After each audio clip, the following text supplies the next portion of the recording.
Okay, let's all stand for the flag salute. I pledge allegiance to the flag of the United States of America and to the republic for which it stands, one nation, under God, indivisible, with liberty and justice for all.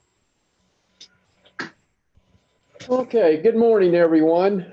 We have Commissioner Ron Loomis. He's using Zoom again to participate today.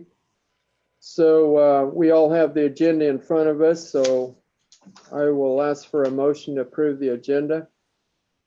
Mr. Chairman, I'll make a motion to approve the agenda dated April 13th, 2020 as presented. I'll second that. All in favor, say aye. Aye. Aye. Motion carries. Okay, let's go ahead and approve the minutes from last week.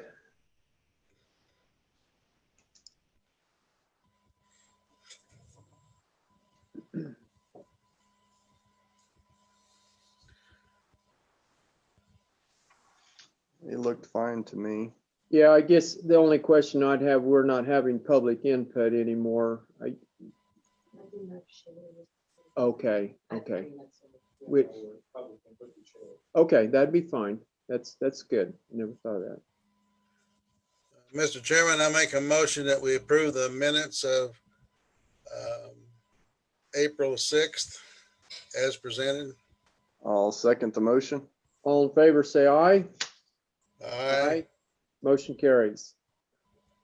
Okay, Shaylee, our McPherson County Health Department Director, are you there?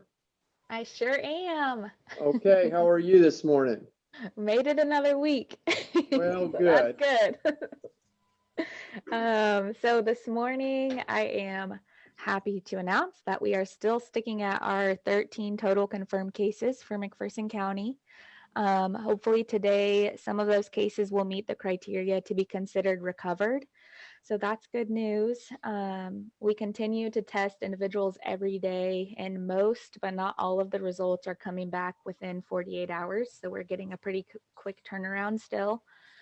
The health department is also in the process of receiving 2 grants. One is from KDHE, and that one right now looks like it's going to be even more than about $15,000. So that will be fantastic.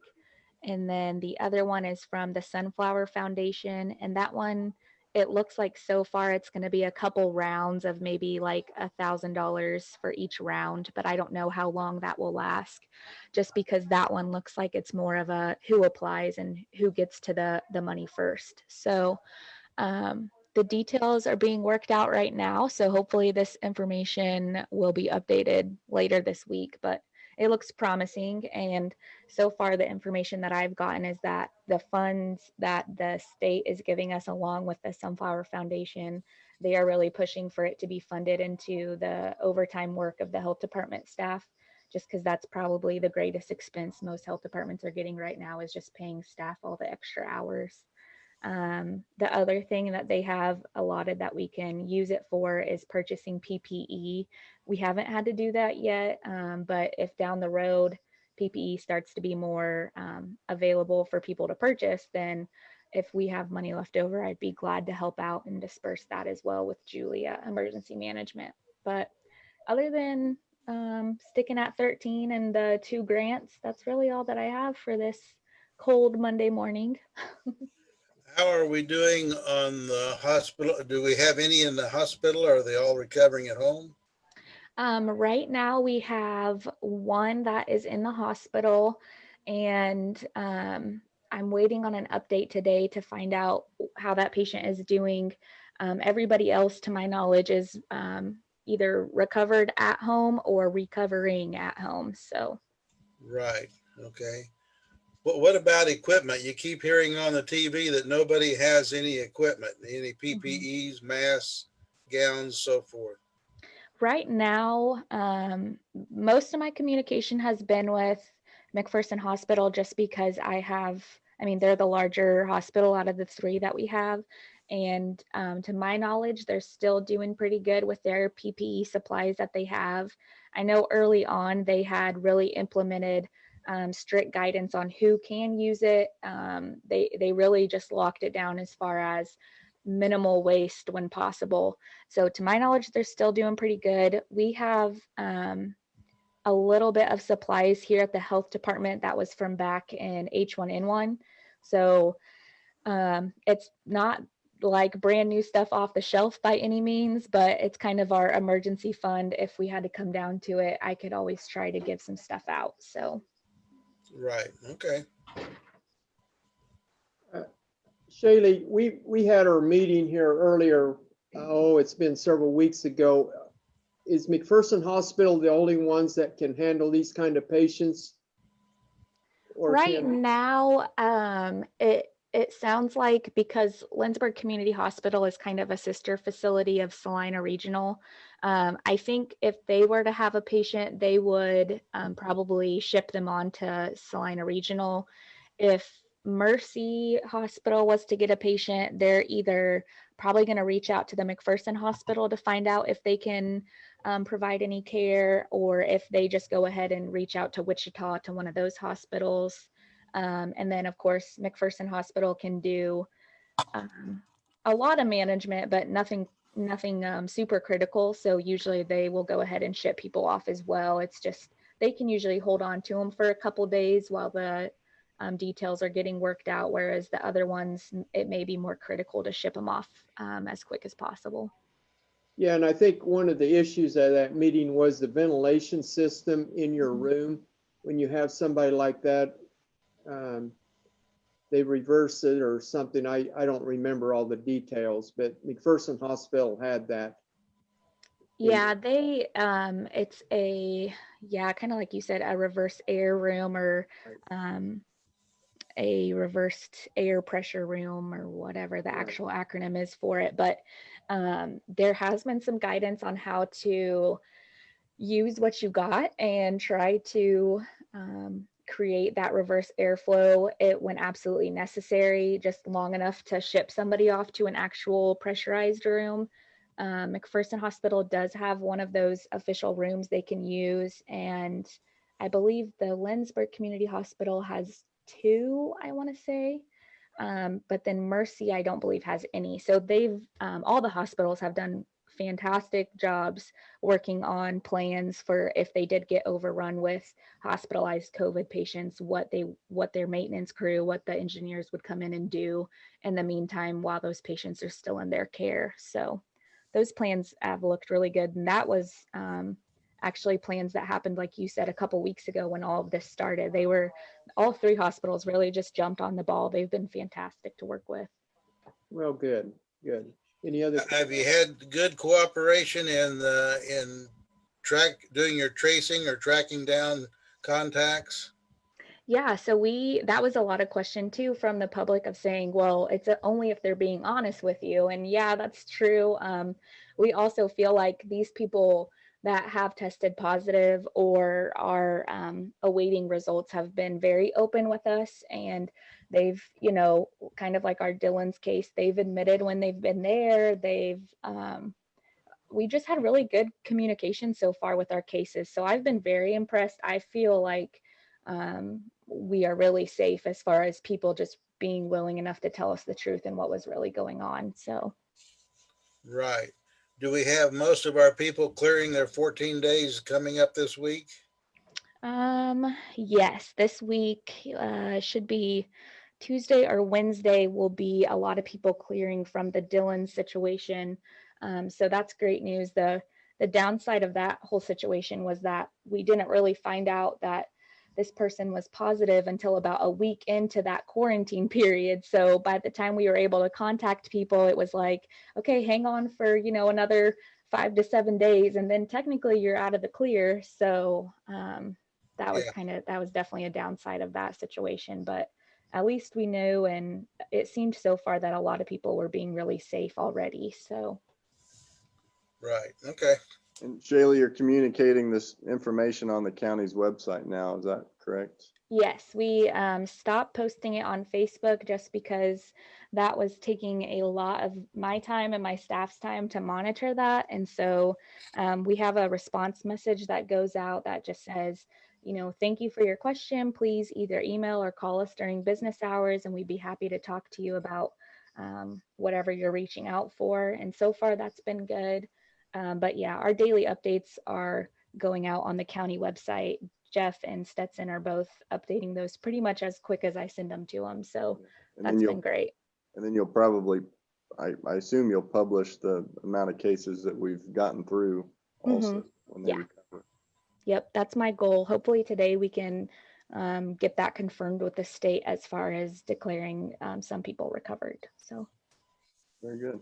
Okay, very good, Shaylee. Thank you for all your hard work, and thank your staff also for all the hard work you're doing. Thank you guys for working with us, and hopefully we're at least halfway through the tunnel. I don't know if I can end, but we're probably halfway at this point. So, well, thank you very much. Yep, have a good day.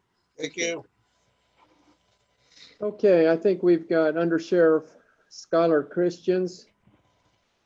Is he available? Good morning, gentlemen. Can you hear me all right? Yes, we can. Wonderful.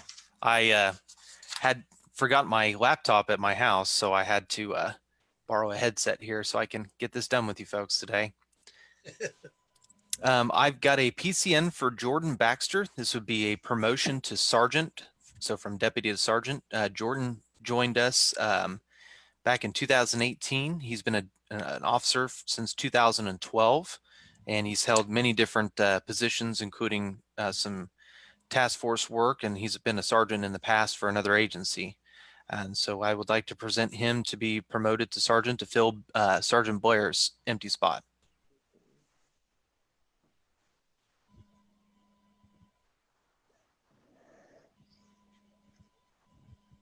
And you said he started when now? He started back in 2018. Okay. April 9th of 18. Yes, sir. Okay. But he's been a police officer since 2012. Okay. Right. He came over from McPherson. That's correct. Yep. Mr. Chairman, I make a motion that we approve the promotion of Jordan Baxter to sergeant with the wages as presented. I will second the motion. And you want that effective? I'm sorry, effective the 19th if The possible. 19th, okay. All right. That's fine. We have a motion and a second. All those in favor say aye. Aye. Aye. Motion carries. Thank you very much, gentlemen. Have a good day. Thank you, Skylar. Okay, let's go ahead before we get to Tom. We had some ads and abates.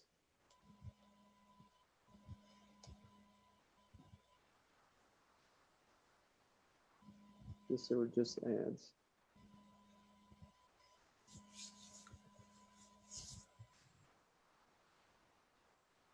I didn't get the detail on the ads, I guess. Are they in?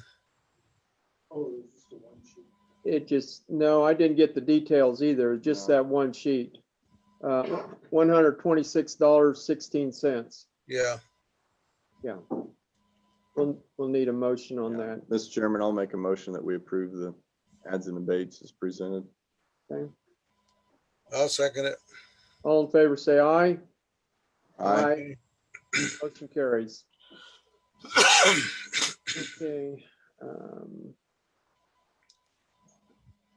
Did you want to mention anything on the letter from Lindsay, Rick, before we get to Tom? I will follow up on that next week. I'm not for sure, but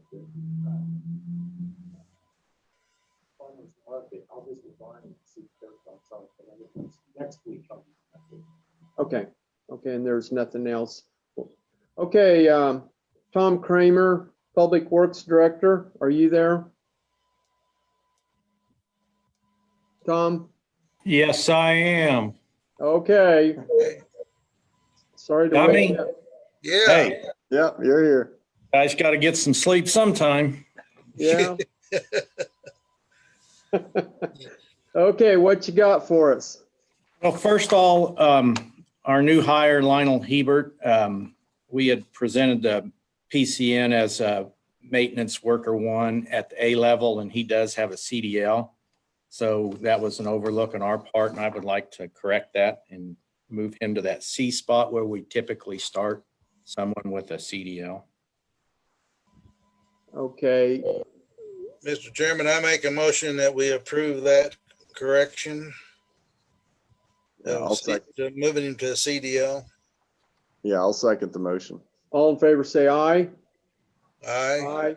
Motion carries. Thank you, guys. I've got Kevin and Mark here, and I think you probably have a copy of the short agenda I have for that work session information. You guys all get that? Yes, Okay. Yep, have it here. I wanted to start off with the part-time seasonal employees. Currently, we have two individuals. One is a part-time Delmer Dirks that we hired. It's been a little bit time ago, but to mow. And then just recently you approved Jared Curtis as moving him from the position that John had him in planning and zoning, and he'll be helping out. But he'll primarily be helping Patricia this summer because of the back surgery she had. She can't really lift anything. So that leaves me with needing to find a couple of more positions if that's possible to mow. okay, just refresh our memory. Delmer Dirksen, you made him a full-time employee, isn't that correct? He's a part-time employee, He's like part-time. 32 hours a week, something like that. Okay, Okay, I thought the interns, summer student, whatever, was going to help out Patricia. He is. That's what I just stated, that. Oh, I missed that. Okay. So we'll be able to help use him a little bit, but I think primarily until she's 100% healed up, he's probably going to help her. And I know Bill's been using him quite a bit also. Okay. Probably be bumping around more so over in the office side than on the road and bridge side. Okay. And then When's your mowing gonna start, Tom? we could we're started right now. So a lot of the issue that we run into on the part-time people is running out of time before the grass stops growing.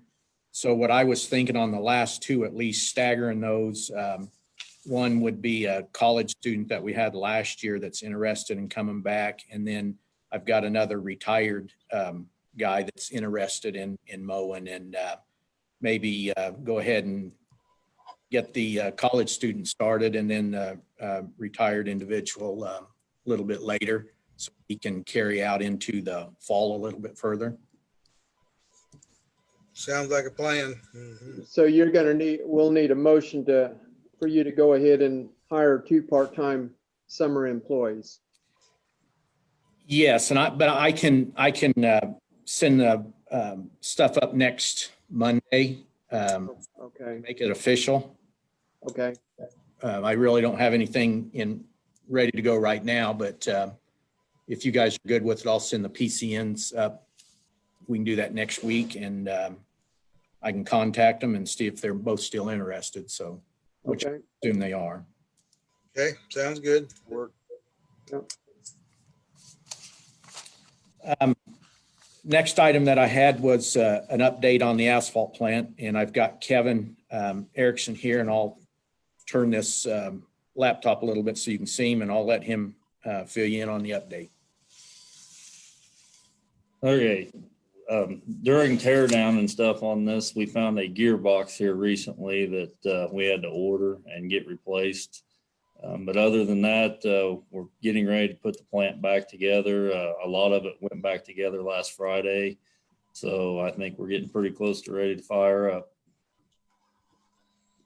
Is the gearbox one that we can just buy off the shelf from IBT, or is it a specialized box?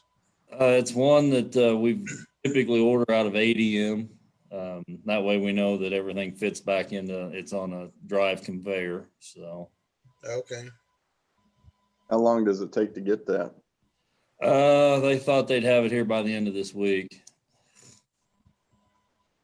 Okay, and you've got that, we were gonna add something to the oil. You've got that all ready to go now? We're in the process of that. We're putting the plumbing in currently, and we're in dealing with Johnson Electric, trying to get them in to get the wiring and stuff straightened out, and also dealing with Standstill on that. So it is in the works, yes. Okay, okay. That's also one that we can run the plant without that running. We just add the additive to the tanker load of oil. So that Oh, okay. additives injected into the oil stream, and that's what we're adding to it. So it's pretty cumbersome to do it that way, but to add it to the tanker, but that we have the capability of doing that before that's functioning. Okay. So what are you saying? You're saying that when we get in asphalt, we'll do the additive when we unload the tanker, or you'll do the additive when you run the asphalt? Until the system is in and functioning correctly, we will probably add it in as we're putting it into the tanker. But once the system gets up and running, it'll actually run into the oil pipe feeding the drum so that we can shut it off and on. Okay. There's that time frame in between with the COVID situation and everything. People are having a hard time getting instructions to us and helping us get it set up. Yeah. Okay. So you'll have to, Kevin, you'll have to meter that in somehow so you kind of know by the end of that load that you've got the right amount in there. Correct. Yeah, and we've got the formulas to do that, and we've done it before, so. Okay. On that. Any other questions on the asphalt plant? Well, what can we do? What can we do next year so that we're up and running before the end of March? What can we do better that we didn't do this year to get us up and running before the end of March? Well, I think we're a little bit further along than we usually are. A lot of it comes down to the weather. We're working on the what do you call the place where they just finished sandblasting? Oh, the scrubber. We just finished sandblasting and coating the inside of the scrubber. And what we've been trying to do is replace some of these parts with stainless steel. We do have we're getting a quote on stainless steel scrubber. It's going to be kind of pricey because it's a big item, but the thing that really slows us down is sandblasting all those pieces and recoating them with epoxy paint. And you're limited on the temperature that you can paint, humidity and what have you. So it's really helped all the parts that you've allowed us to buy in the past to speed the process up. So, we'll probably visit with you later on in the year about that scrubber when we have some firm prices on it and what it'll take. But that's one item that'll really speed things up because that's a real confined area, and trying to get in there and sandblast, it's pretty tough. So other than that, I think most of the items that we do as far as maintenance are not weather dependent. So I think that would probably be the thing that speeds us up the most, is getting outside of that critical time frame. If we can get our stuff done earlier in the year, we could possibly speed some up at the end of the year and take advantage of the warmer weather through the end of November and parts of December. Traditionally, it stays pretty warm, but for the last several years, we've been making asphalt all the way into December. So, which it's good that we're able to do that, but that, the sooner we can get the plant shut down, the sooner we can start the maintenance to get it fired back up. Okay. Okey-doke. Anybody have any other questions on that? Tom, are we a week and a half away from firing up? Close to that. I would say we're probably right there. A lot of it is, again, is this, I think where they're saying snow again on Friday.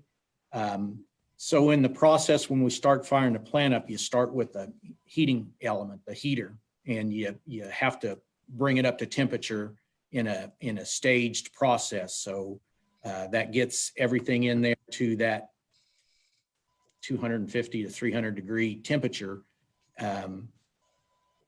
And when it's colder, it takes longer to get that done. So hopefully we'll be ready to start after this little spat of cold weather to start bringing it up to temperature. Okay, any other questions? If not, we're ready for the next thing on the agenda. Tom?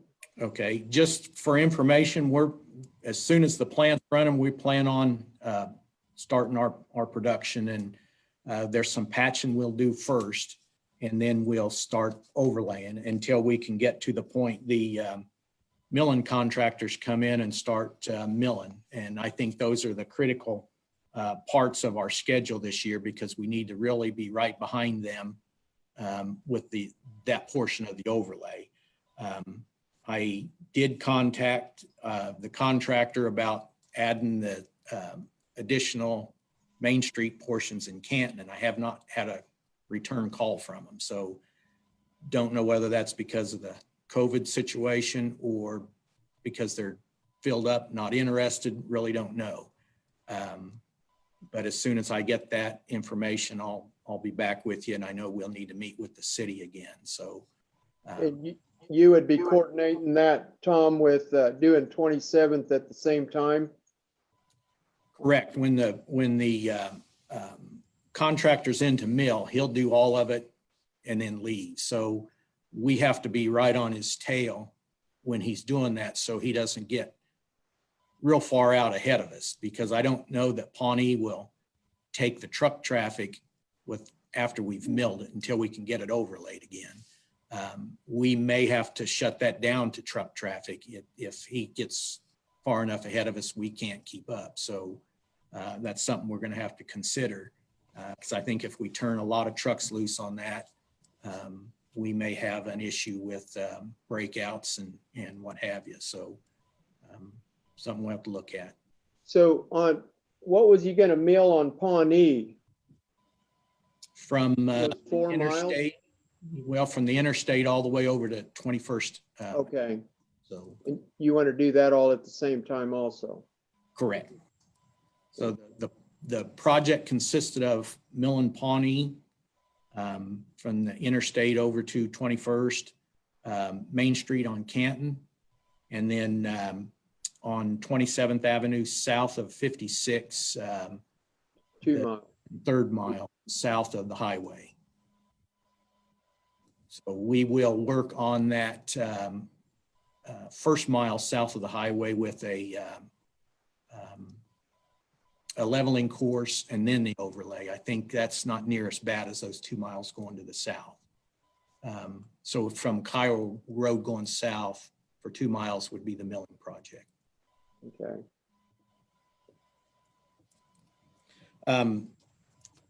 The next item I had was update on some equipment issues. We had to take a loader in to get it repaired, and it's loader number 83. I'll have Mark fill you in on the details on that, and I'll get him in the camera. Yeah. Howdy. Yeah, here's Morning, Mark. Morning. Yeah, this case loader, we took it in the rear differential on it, where it oscillates, the seals started leaking in it.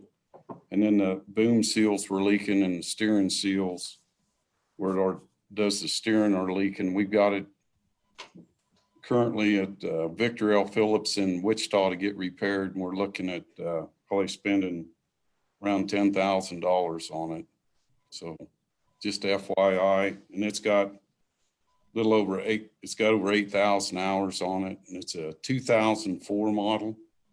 So you guys got any questions about that? And the other thing they told me about a year ago or so on it, that there's no longer, if you need a wiring harness or something like that for it, they don't manufacture them any longer. So that's all I got on that loader. So that's, So, Mark, is this one we bought brand new at one time? yes, Okay. And I know at one time when we bought one of our new loaders, we talked about getting rid of one of them at that time, and we didn't. Is this the one we was thinking of getting rid of at that time? no, we just got rid of one and we didn't replace it with anything that I know of. That's when we got rid of the sand plant. We used to have 4 loaders, now we have 3. Okay. So has this thing ever had a motor overhaul, engine overhaul? No, Okay.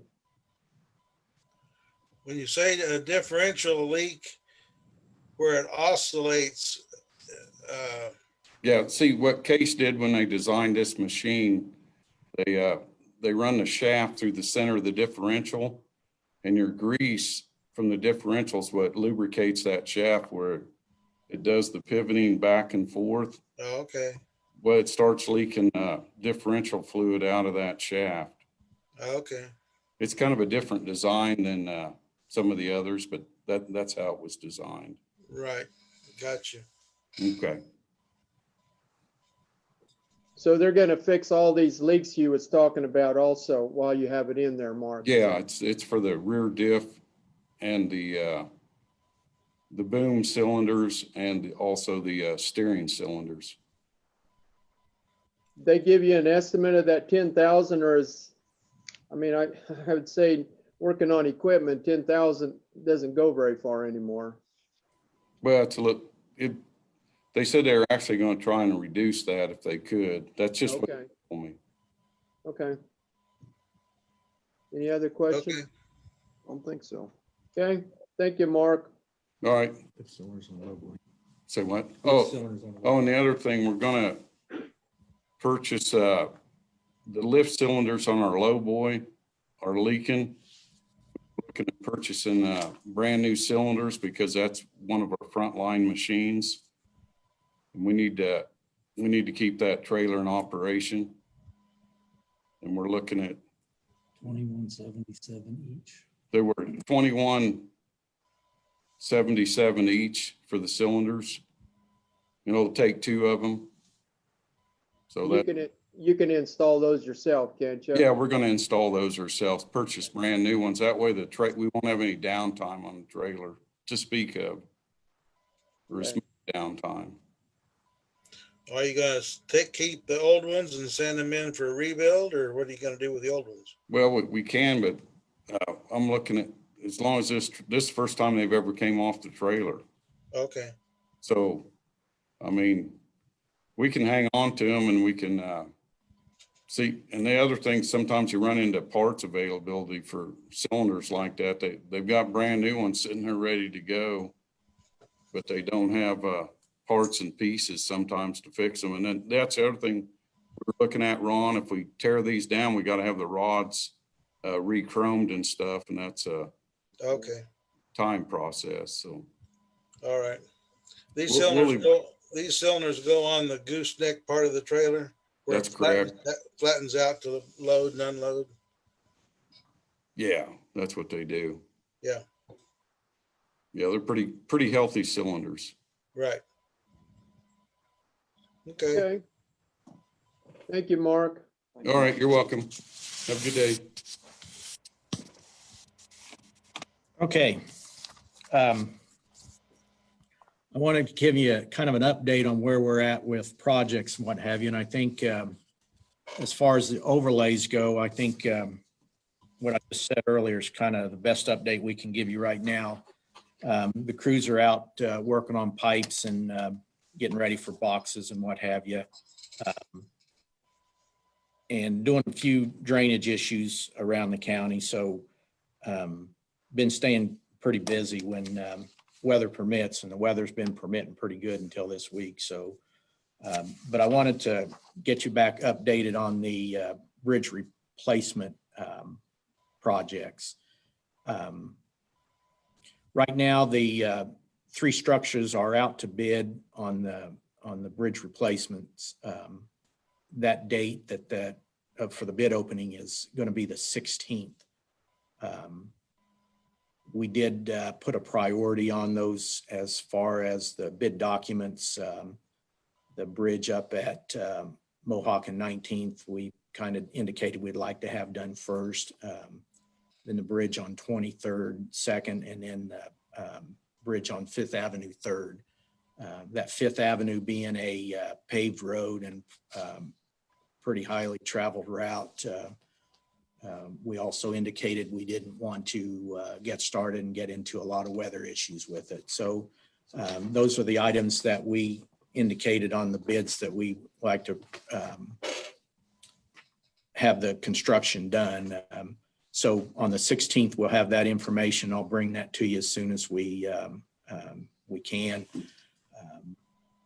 The other thing, we had one contractor ask if we would be interested in some value engineering with a different design. And I don't have a problem looking at that. And if he wins the bid, then we'll look at that. And what that means is if he can build it with a different type of a design cheaper than with these cast in place boxes, and the money that he saves, we would share that savings with him. But at that point, we'd have to look at all the ramifications.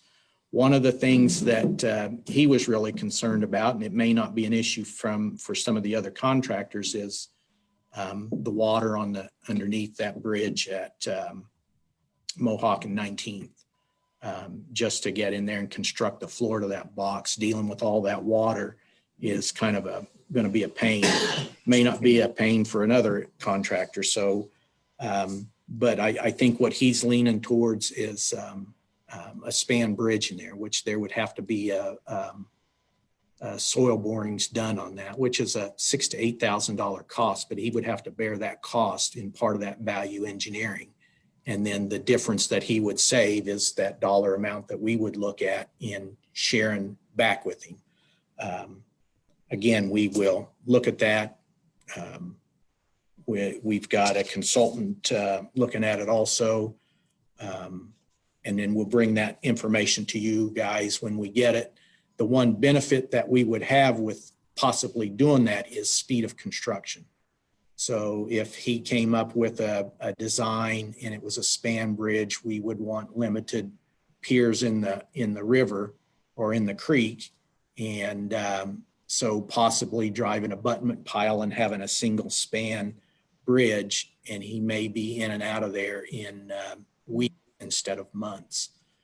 So I think that would be a benefit to look at that. We did talk about some of that when we did our preliminary thoughts on these structures way back when Justin was still here, because these were all structures that were on that breakover point of huge box or a span bridge. So I think it's worth the effort to look at it if they so approach us with that one of those plans. So I wanted to throw that out so you guys were aware of it. And again, I think speed of construction is might be worth that. Still be less than what it would cost to do that concrete box, depending on what those bids are. So, but we'll look at that when we open the bids and the winning contractor. How far downstream does that pool of water go it's kind of backed up? Can we do something downstream, clean out the stream bed, something to drain that a little better, or what? Because there is a lot of water in there. I've looked at it. I don't think so, Ron. I think once you get off the right of way, none of the landowners take their trees out or maintain their channels. Right. Go in and we'll maintain that channel, and that's part of the problem because it in a sense gives that water a place to pool. And then to go in there and start doing the work probably wouldn't take a lot, but it's all the trees that you're dealing with, because it's not a farmed ground south of it. It's more of a pasture. Right. Meanders, a couple of quick meander turns, and those trees get in there, and that's what the issue is. So Right. end up having probably a pretty large project just in there cleaning those trees out. So I don't know that there would be a benefit for us to do it. Now, if the contractor wanted to look at that and do that and work with the landowner, that's something that they can do. Whether they'll choose to do that or not, I don't know. Some of them will dam it up on the upstream side and pump that water and continue pumping that water till they're done. But some contractors may be better at that than other ones. So the reason he's looking at this one particular contractor is that might be his weak point. He can't bid it very well dealing with that water where somebody else can. So I just, you never know when bidding that work. And he is the contractor that built the bridge for us south of Marquette and used that Husker design. We had some issues with that. I wouldn't allow him to do the precast deck panels, but he will bring the girders in and cast the deck in place. And I think that's a viable option. But the way they turned out on that bridge up there, I don't think we'd want it on one of our higher traveled roads. But again, that would still speed the construction up. I think he was on site up there for 2 weeks. They come in and drove the pile and then turn around and set those panels. Very, very quick construction, but they're longitudinal joints all the way across the bridge, about 4 feet wide, or what the precast girders are. And we had an issue with the difference in elevation between the panels. And we didn't like that. And he indicated that he's used those girders in the past, but he likes to cast the deck in place. So we went from a structure that was no concrete cast on site to, and which sped that up so much quicker. But in this case, he would cast the deck in place on site. And so you wouldn't have any differences in that, in the panels with that longitudinal joint, which I think is something that we should and would consider. These prefab bridges are pretty slick and very quick in getting a turnaround from tearing one out to another one in. I'm just not a big fan of the way that concrete turns out when it's cast before it's brought in here. So I think that's something we want to entertain, and he's done it before. And I think I'm confident in his abilities to do it. It's just something we'd want to look at if he wins that bid for those boxes. Okay. So Tom, when you're putting these bids out, are you going to do that at all three, or are you going to do it individually also? What if individually it's less money? Do you go that route then? So they're giving us a bid, and they're bidding each box individually. And then at the end, they give us a discount if we were to award the entire package to them. So there'll be a benefit if we can make it work that the same contractor does all three boxes. Okay. And we've done it both ways in the county. And we've let projects where they were done individually. And, the nice thing about that, it's all done simultaneous. So usually, though, they'll give you a lot better bid if they know they're doing 3 or 4 projects in one area. Usually your bid's a lot better that way. So, but we'll have all that information for you when we open the bids. When I'll bring the recap of the projects up, I'll have all that laid out, and we'll be able to visit about it.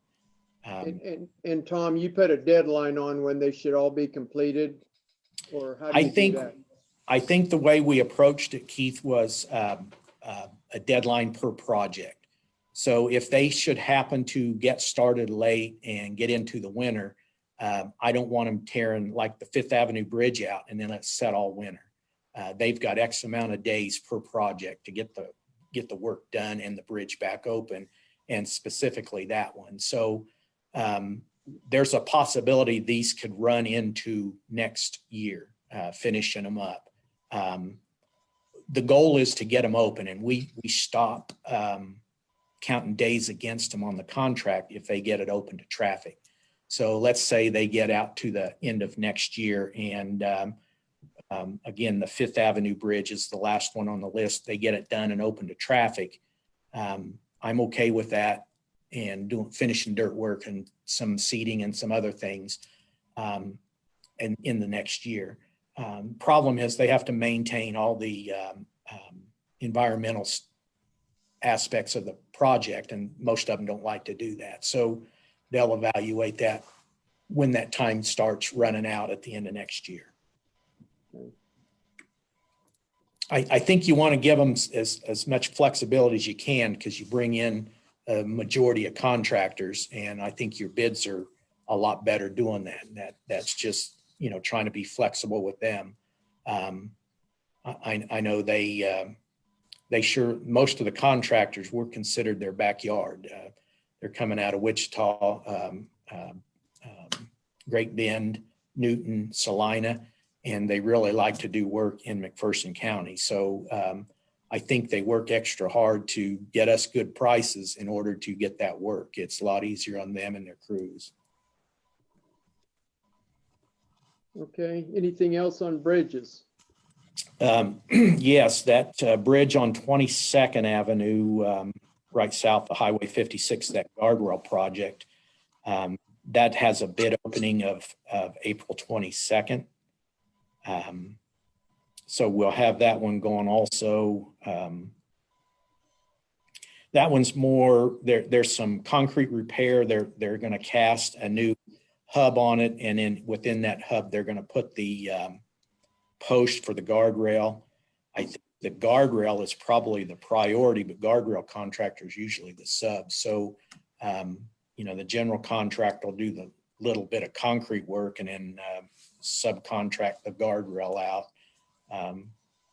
That one should go relatively quick, and hopefully that will draw the attention of the guys that are bidding the boxes also. They can start moving their crews in relatively quick on that guardrail project and getting started and getting that done before they move over to start the boxes, or they can be simultaneously getting a crew started from first while the dirt work's being done on the first box and the removal. So hopefully that'll be a benefit for us doing that. So Tom, when you start on that, can you still keep one lane open when you do that, or how are you going to do that? Yes, the plan is that they'll do that one side at a time and maintain the traffic through there. So their part of the plans are their traffic control is set up such that they block that lane off. And I think for the most part, we ought to not be able to have to shut that bridge down at any given time. There might be hour here and hour there through the day, but I think for the most part, it should stay open. Okay, sounds good. The 14th and Chisholm Road curve project that I think I indicated earlier that we were going to visit with the state, and we did move that letting date back for that project to October 20th. So it's going to be let in KDOT's current budget year, and they start a new budget in January, but our construction won't start until later in the spring of 2021. We're still finishing up on, I think we've got the right of way all squared away down there. I think the utilities are being moved right now, and I think we're going to try to have the portions done that we're going to do prior to the letting, and that's some tree removal. Most of the trees are out. They're going down to take the last little bit out right now. And then when that project is started, the contractor will only do the dirt work on it and the drainage and the base for the road. And then we'll come in and do the asphalt on the roadway itself. And then when we're done, the contractor comes back in and does final dirt work and seeks the project. So there'll be a delay in the middle of the project when we're doing our asphalt, but our plan is, and it was written into the documents for KDOT, that they put the project on hold for up to 2 weeks, which it shouldn't take us 2 weeks to do the asphalt. it should be a number of days and maybe a week at the most. But again, that won't be let until October, and with spring 2021 construction. So when you do that, Tom, you will have to close that road. Is that correct? That's correct. So that's more than likely going to be closed during harvest. But there's not a hard, it's not difficult to get around down there. I think the majority of the traffic on that road is coming to and from McPherson for work during the day. I don't know, there's a lot of truck traffic on that road, but I don't know what the trucks are, where they're coming to and going from. So, but on that one, I don't think we're going to have a lot of choice. Okay, well, that'll be in the spring of 2021, so. Correct. That'll probably be one of your first projects when you get the asphalt plant up and running too, then, won't it? Yes, and the plan is whenever they're ready, we stop what we're doing and go do that. So, you know, that was planned from the beginning. Yeah, it was going to make it tough this year with the milling contractor and all of that, and that kept getting pushed back. And before you know it, we're going to be in December again, and I didn't want to be there and trying to do asphalt and cold and what have you. So the precast reinforced concrete boxes, you guys approved those several weeks ago. The drawings are over at McPherson Concrete, and the boxes are being constructed. I think there's 3 of those that we had planned on. So hopefully by the end of the year, we'll get those set, if, you know, just depending on when those are constructed. And that's usually our biggest issue, is getting those constructed relatively quick. So, but that pretty much updates us on everything. We're out, again, doing some drainage. We had a couple of different pipes that separated over on Overland Road right off of 21st. And we're resetting those. We dug those out, cleaned them out, cast a pad for the underneath and reset them like we did, like we would a regular pipe or box, and shouldn't have issues with them separating now. I couldn't tell you when those pipes were originally installed, but I think it'll make a big difference on the drainage up in there, that we can keep them clear.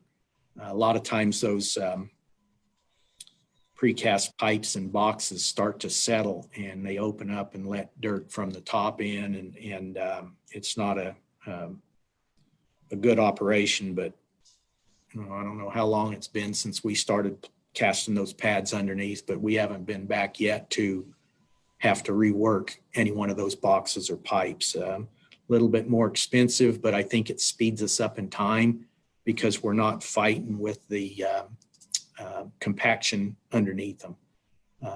Again, cost us a little bit more, but what it saves us in time and getting it done in time over the life of that structure is, I think, well worth the effort that we've put it in. So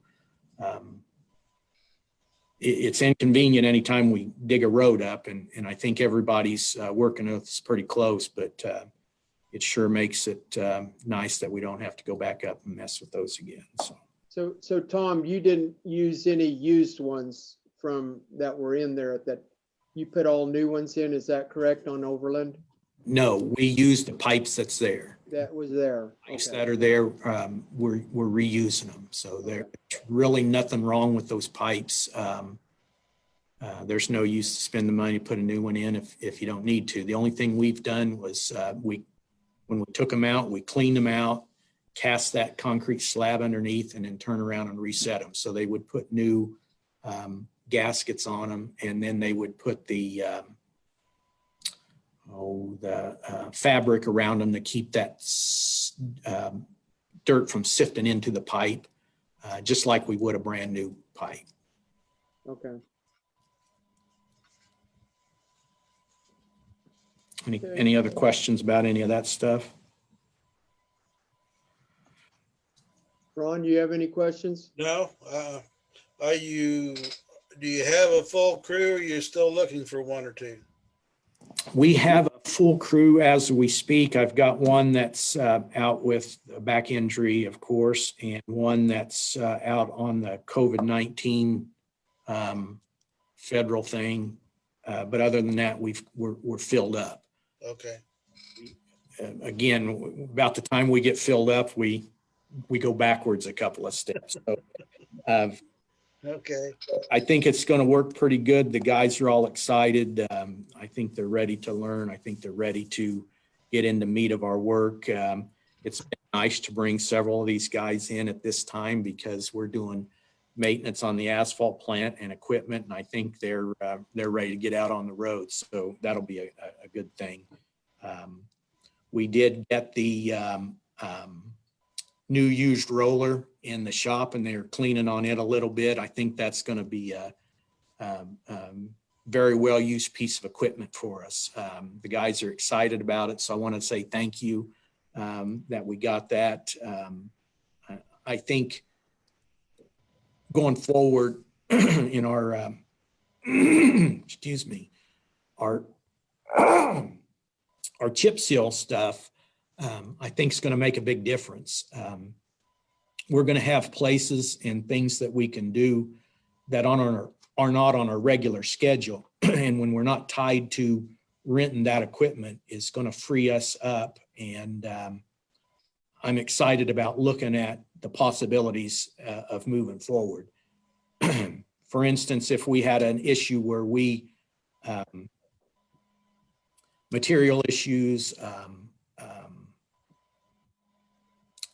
budget dollar issues on overlaying, it would be real easy to stop and say, gosh, we've got to go chip seal that 5 miles of road because we're not going to get it overlaid, or whatever the case may be. We can stop and go do that because once they start making that material for chip sealing, they carry it all the way into October. Usually the first part of October is when they shut down. So if we do all of our chip sealing program and the bottom of the world falls out and we can't overlay, we can always go throw chip seal on it to buy us some time. And with that flexibility of having that equipment instead of trying to rent it, we can stop and do that. So I think we can use that as a tool in our toolbox going forward. And that just, it's real exciting for us. So again, thank you for allowing us to buy that extra equipment. Did that roller have a cab on it?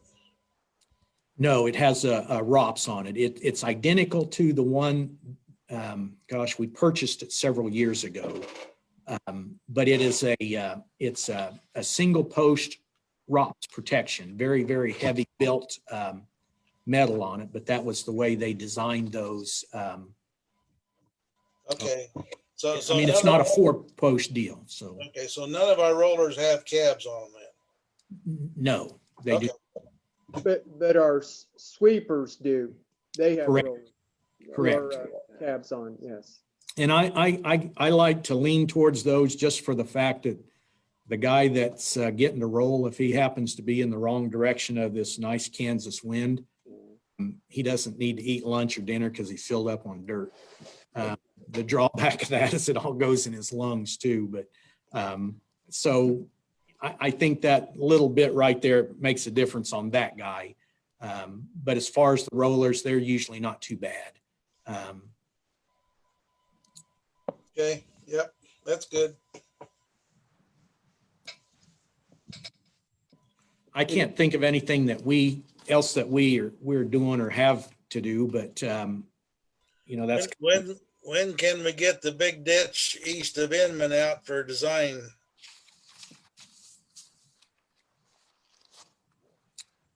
well, that's up to you guys.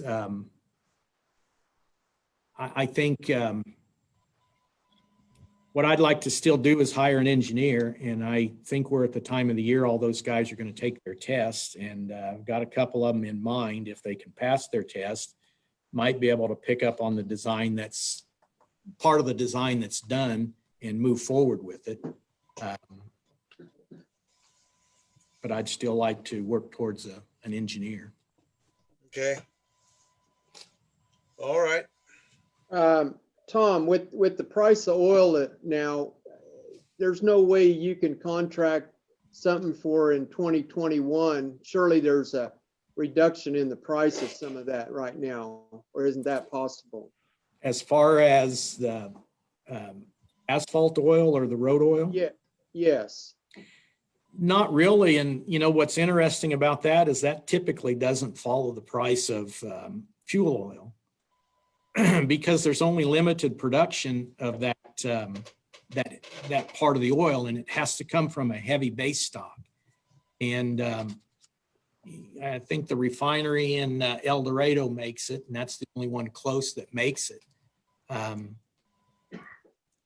And what the guys are telling us is until they have a lot of that heavy oil base stock, the price of that's going to stay higher. And I thought when they came down and met with us, they had indicated when that XL pipeline comes online that they'll have access to that heavy oil out of Canada, and that will take the pressure off the market. He never did say it'd lower the price. He said it'd take a pressure off the market. So, which you would think that would also reduce the price of the oil. And as far as the oil going forward right now, it's not really, nothing's really slowing anybody down. The state is actually trying to speed up state construction just because of the less people on the highway. So I think for us and looking forward, yeah, the price will vary and it'll go down when the price of oil's down. But, you know, until there's an excess of that heavy oil on the market, I don't know that we'll see a lot of relief in the price of that AC oil. Okay, well, just a question. Well, it's where they store it at. You know, they have tanks all over, and I would assume that they would store it for us if we bought it, but I think then they would charge you to store it. So I don't know whether there's any advantage for us or not.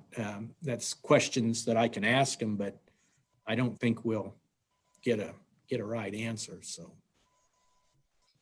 Okay, any other questions for Tom? Not here. So, Got any questions for us? Not that I can think of. If you guys can call off the snow, that would help. Kind of make it easier on us. So if we don't have to stop and go push snow, I don't think we will, but it's still, we're in the middle of April. We don't need any snow. Guys are excited about getting out and doing some road work. I think back to the overlay projects, I think the first thing we're going to start on is 2043 south of town. We stopped last year at Mound Ridge. Hopefully we can knock that 3 miles out pretty quick. The slow part of it's going to be the approaches there at Mound Ridge. But we're trying to work with Mound Ridge a little bit on that and see if we can get done there.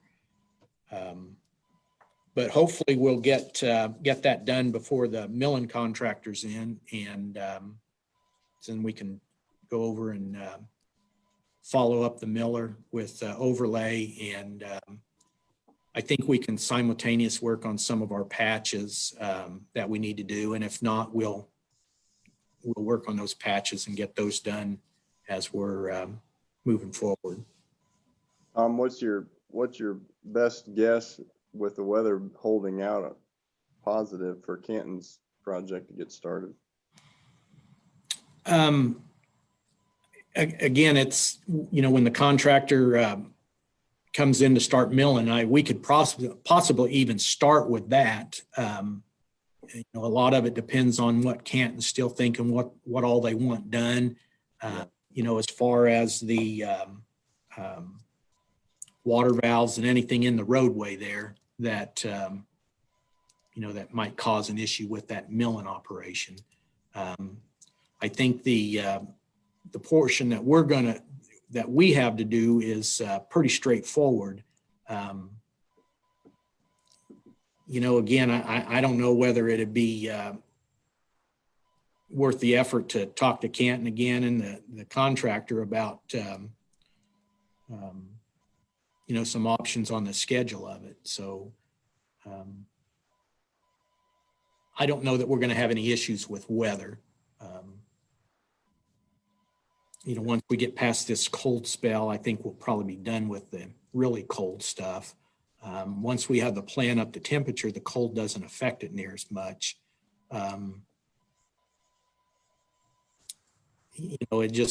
It depends on how fast they mill. And my guess is they're going to be able to mill a heck of a lot faster than we're going to be able to make it and lay it down. So it's going to be a timing thing.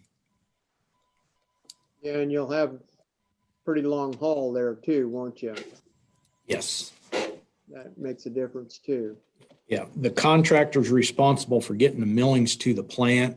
And then, of course, we'll probably want to use some of those millings. The drawback when you use them that quick, they're full of water because they use water to cool those teeth on their cutting heads.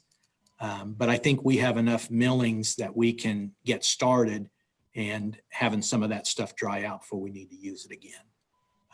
The goal's always been to use last year's millings so you don't run into that situation. So in a sense, you have the next year's material stockpiled before the end of the current year. And, there's going to be some growing pains as we've worked forward in that, but I think that's something that's doable. We'll be able to work through this season, I think, and, approach that in the future. Okay. Nothing else for Tom? I guess, thanks a lot, Tom. Well, thank you guys. If you need anything, holler at me. We're out here all the time. We just have the door locked. So if you come beating at the door, you might not get in, but if you call, we'll at least answer the phone. Okay. You guys stay healthy out there.